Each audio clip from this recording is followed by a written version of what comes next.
Bismillahirrahmanirrahim. Masalah berjabatan tangan. Yang kita perlukan adalah apa kata ulama. Kalau hadis Nabi SAW adalah sangat jelas. Di ayyut ana ahadukum bi mikhyatin min hadid khairun lahu min an tamassa imra'atan la tahillu lahu. Untuk ditusuk kepalamu dengan besi itu lebih bagus daripada harus menyentuh tangan wanita yang bukan mahram, tidak halal bagi, bukan istrimu dan bukan mahram. Banyak riwayat. Kemudian kejadian yang ada pada Nabi SAW, Nabi membaiat para wanita, akan tapi Nabi tidak bersyabatan tangan. Jumhur ulama, fuqaha madzhabul arba'ah, semuanya, mohon maaf, keluarkan, mari kita keluar dari hawa nafsu kita. Mungkin kita adalah termasuk orang yang masih bersalaman, atau orang tua kita, atau guru kita. Kalau kita bicara tentang kebenaran, keluarkan dulu. Kita ingin melihat kebenaran. Adapun setelah itu, kita tinggal menyadari saja, lalu mohon ampun kepada Allah Subhanahu Wa Taala. Bicara para ulama, madzhabul arba'ah, 4 mazhab semuanya mengatakan bahwasanya bersentuhan kulit, berjabatan tangan ini adalah hukumnya haram. 4 mazhab semuanya. Kecuali kita buat mazhab baru lagi nanti. Lihat semuanya.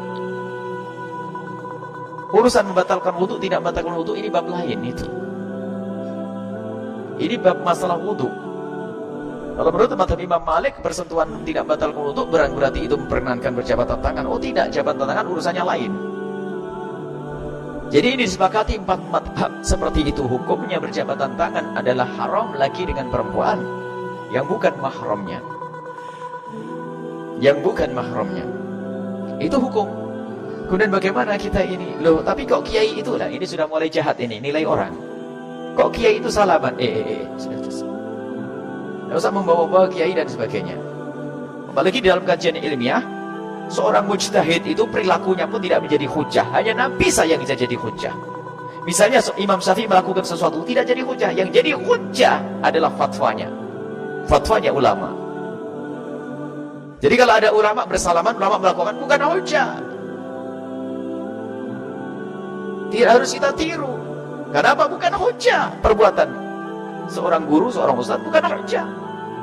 Omongannya yang berdasarkan dengan ilmu, itulah yang kita jadikan hujah. Begini adalah masalah berjabatan tangan. Kemudian setelah itu, sudahlah, jangan biasa merendahkan orang lain. Mungkin Anda termasuk orang yang sudah bisa menjaga tidak berjabatan tangan kepada siapapun. Tapi tugasmu bukan untuk merendahkan orang lain. Sebab di dalam beragama itu tidak ada yang sempurna. Ada yang sesaat orang kurang ini, kurang itu, kurang ini. Cuman ayo kita setiap hari membuat peningkatan. Lah, tidak gaul nih. Siapa bilang tidak gaul? Banyak orang tidak berjabatan tangan, kawannya banyak.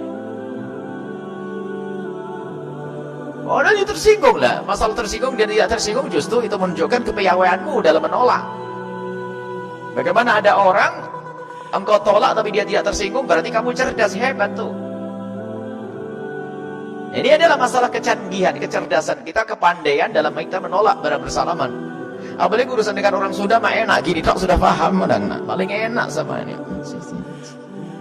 Ini oh, berarti sudah salamannya begini. Sampai kebablasan sama laki-laki begini. Laki-laki dengan laki-laki. Wah, ini kacau ini. Oh, lagi salaman yang benar. Lagi loh. Ini adalah hukum. Kemudian memandang orang lain, tolong jangan memandang merendahkan. Mungkin Anda termasuk orang yang sudah meninggalkan berjabatan tangan. Kalau seorang alim ini melakukan itu semuanya, bukan hujah. Ini sudah disepakati pembahasan usul fikih, bukan hujah. Jangan kalau alim biasa zaman sekarang. Mujtahid, perbuatan mujtahid bukan hujah.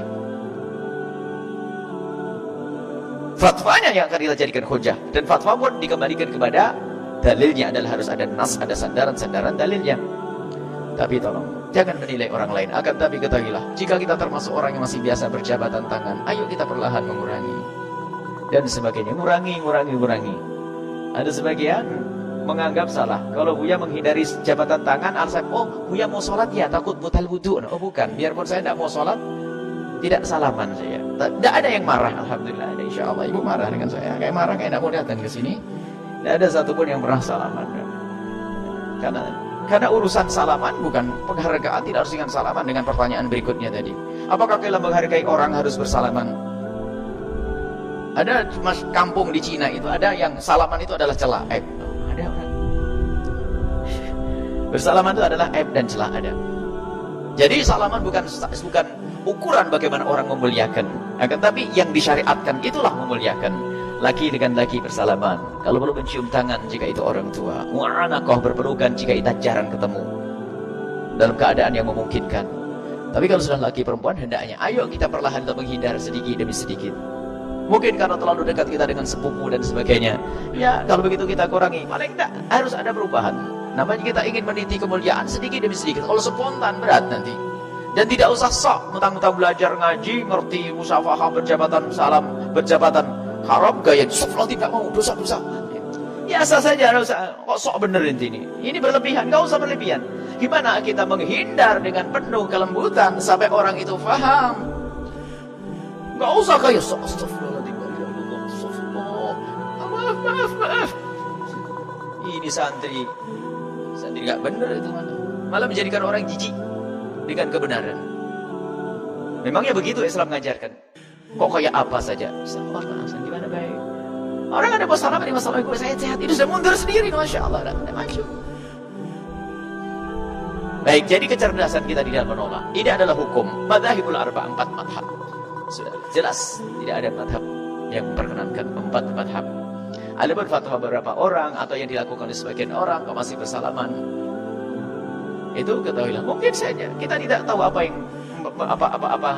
alasan mereka. Mungkin alasan mereka karena subhanallah ini orang yang tidak bisa saya tolak karena mungkin akan kecewa hatinya. Kita juga tidak ngerti. Atau mungkin beliau juga sudah menangis di malam hari karena susah untuk menghindar, karena kebiasaannya dari dulu. Sudahlah, pokoknya jangan nilai orang. Kita ingin berubah, sudah repot tadi kalau kita hanya ngurusi orang. Kita perlu ngurusi aku ini lo, waktu yang punya kotoran tadi, nggak usah ngeliat kotoran orang. Kalau hari ini kita masih bersalaman, yuk kita perlahan berubah. Mungkin setiap hari saya bersalaman dengan 7 orang. Pertama adalah tetanggaku yang ini. Besok saya kurangi 5. Minggu depan 2. Akhirnya setahun bebas. Baik, itu saja insya Allah.